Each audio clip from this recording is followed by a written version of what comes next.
The big NFL news of the day, the Rams have lost Cooper Kupp potentially for the season. Kupp was put on IR earlier today and unsure when he's coming back. Potentially could come back late in the season, but he's going to have ankle surgery, and IR meaning he's going to miss at least 4 games. Potentially he could come back, but why? The season is done for the Rams, right? And this is not that hot a take, right? The Rams it's not been the year for the Rams. I mean, their run it back has gone so incredibly awful. I mean, the run it back has been, man, this is embarrassing. I mean, you're talking about a defending champion who 9 weeks into the season is in last place in the division and are going to be the first defending champion to probably not make the playoffs since the Broncos, like 7 years ago. And that was when Peyton Manning retired and they needed to find another quarterback. It's just not working, right? The Rams on offense, they look old, they look flat, they just don't look like the same team. Just a lot of it's not working. The playmakers on offense isn't nearly what it was a year ago. There's nobody else outside of Cooper Kupp who scares you. The running backs are just okay. The rest of the receivers are just okay. Allen Robinson is a huge bust. Guys have been hurt. The defense is getting older. You spend a lot of money on older players. As dominant as Aaron Donald is, he's over 30. Spent money on Bobby Wagner, over 30. You are spending a lot of money on guys, and eventually you're going to have to start paying. And this is the real conversation about the Rams. Because, look, yes, it's over. They're 3-6. They almost have to run the table to get out. And this is not a team that looks like they can run the table. They still don't know when Matthew Stafford is going to come back at being in concussion protocol. The big question is the era of the Rams over? And I'm pretty sure it is. It's been a real big NFL-altering 6-year run for the Rams, who have been to 2 Super Bowls and won one, and they've done it with the F-them pick strategy that teams are starting to adhere to. Hey, doesn't matter draft picks. Let's go get established players, whether they're young established players or young veteran established players. They're going to come in and play well for us right away, and we're going to be able to win. And nobody in the NFL ever really built that way because it was always about the draft picks, and we get people young. We don't make those kinds of moves, because that's not how you win. But the Rams said F them picks, and they wound up winning. Not only that, they kept it going for a period of 5 or 6 years. Hey, well, we'll keep pushing and kicking that can down the road of where we are with salary cap issues and where we are with getting draft picks, and we'll keep moving. But now, the era of the Rams looks like it's over. Not just because you're worried about salary cap issues now because you're paying Matthew Stafford, you're paying Bobby Wagner, you're paying Allen Robinson, you're paying Aaron Donald, you're paying a lot of guys. Your team is just not that talented, right? And you don't have a lot of picks you can move to go get other guys unless you want to put 2023 and 2024 at risk. You already don't have a first-round pick in 2023, and you only have 4 picks overall, so you're not going to remake the roster in a year. The next time you're going to really get roster flexibility is going to be 2025. And where is Matthew Stafford going to be in 2.5 years? Is he going to be healthy? Is he going to be playing every day? Where are a lot of these guys going to be in a couple of years? Are they going to be healthy? They're going to be playing every day? Cooper Kupp's going to be over 30? The era of the Rams is over, and they're going to need a little bit more of a rebuild than anticipated. And it may not be so much a rebuild of, boy, they're going to stink for 3 years and they're going to come back, but it's going to be a year or two before the Rams even get close to back to being what the Rams were, because the best players they've relied on have all gotten older, and they're all not quite as good. You just got worked by Colt McCoy. I mean, come on, man. Colt McCoy comes off the bench with 0 reps,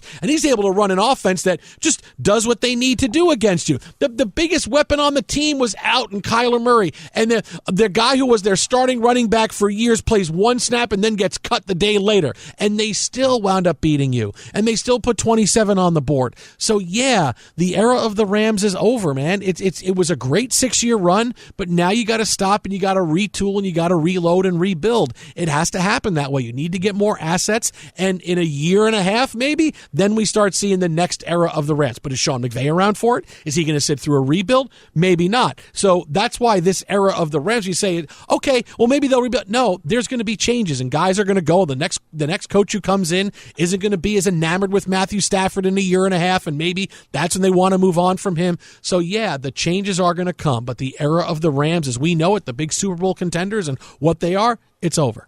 Yeah, no, I appreciate and champion the blank those picks long before it became fashionable. And before the Rams were doing it, I was like, what do I want with a bunch of draft picks? Give me guys that can play. Unfortunately, that does mean that you have a very short shelf life, particularly if you trade all the way down the line. Look at the Lakers. So stay in town with the Rams and where you're at now. Stafford last year was a guy that turned the ball over a bunch. But they had an offensive line that at least gave you a puncher's chance, and Cooper Kupp being all worldly. And you looked at least from an offensive efficiency standpoint, you had it.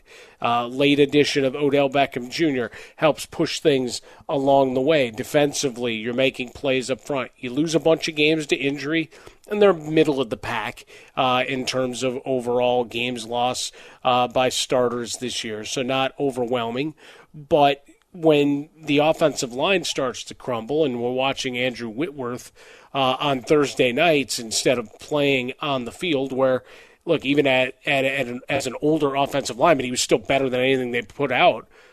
I'm not sure if they broke the streak. I didn't see the 5 that started this week compared to the others, but I know they had started a different front 5 every week this season, trying to find the right combination. Just tinkering along. We've talked a lot about how poor the run game is. Whatever's going on, whatever did go on, is going on with Cam Akers. Not the guy they anticipated coming back. Darrell Henderson barely falling forward. Now, hey, Kyron Williams is back. Well, you're still behind a terrible offensive line. Now you lose Cooper Kupp, so you don't have anybody. Right? Telling me that, hey, Van Jefferson's back and Allen Robinson, now it's his time to shine?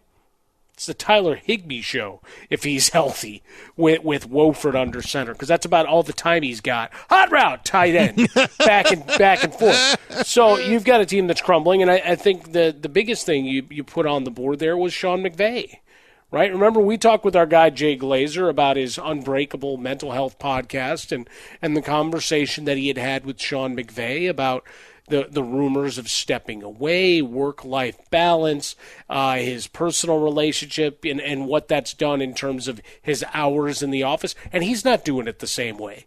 And some would say, well, no, he needs to keep living in the office.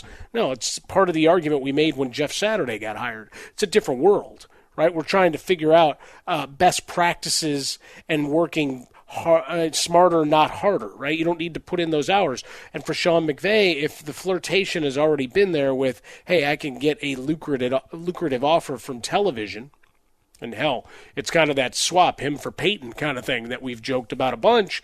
But as this team starts to spiral even more, perhaps that comes into light a little more and becomes a more realistic proposition as we flow through the season, because it ain't getting any better. I mean, who's walking through that door? You're suddenly going to you're going to jumpstart the offense with Cooper Kupp off the field? I mean, what would that, you just throwing stuff up against the wall and chaos ensues? Maybe. But I think that's a tall order.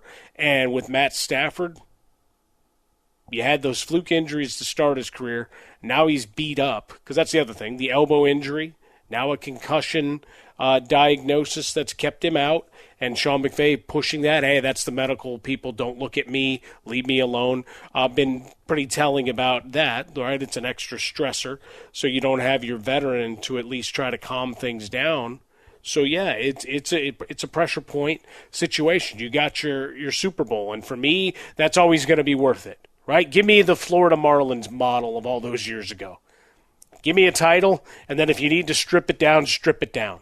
I'd rather do that than be okay for a long period of time, because then we can go back to the drawing board and perhaps find lightning in a bottle a second time. Take some time. You'll take your lumps, but I think it's a better way to do it than to scratch for mediocrity.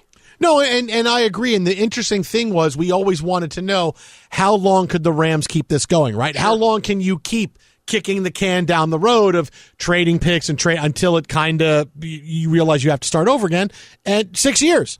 I mean, that's a pretty good run, man. That's 6 years and 2 Super Bowls. Anybody in the world would sign up for that. Are you kidding? I mean, that's it, man. I mean, yeah, okay, so you can keep it going for 5 or 6 years. You sign those players, you bring in the right guys, but then eventually you got to pay. Eventually guys get old. You can't just keep. That's why you need to bring in young players at some point, because you got to be able to have new guys to build around.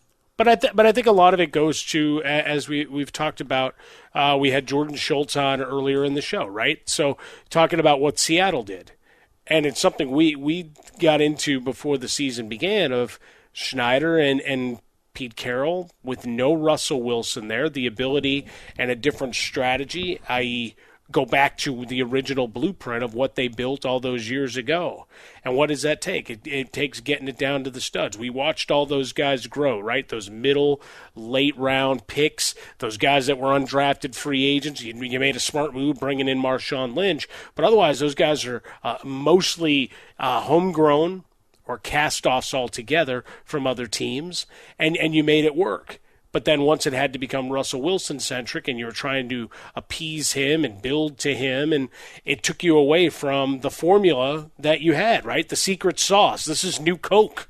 You went from the thing that worked. It was like, no, I'm going to foist this upon you, and here you go. And what happened? You won some games. You had some good times. Did you get to the pinnacle? No. And what did you have? A lot of backbiting and fighting behind the scenes, to where now anybody that can get in front of a microphone, including Pete Carroll, goes out of their way to sideswipe this guy as they can. Hey, he wouldn't wear the wristband. Who doesn't want to wear the wristband while quarterbacking? Seinfeld callback. You know, I'm grabbing all sorts of pop culture from the 80s and 90s, showing my age here on a Tuesday night. But the point just being that at some point that era ends and you've got to reboot. And at least if you have a blueprint of how you want to operate, you know that has worked before. Do you adapt to the new game? Absolutely. But in theory, they're the ones that were the trendsetters.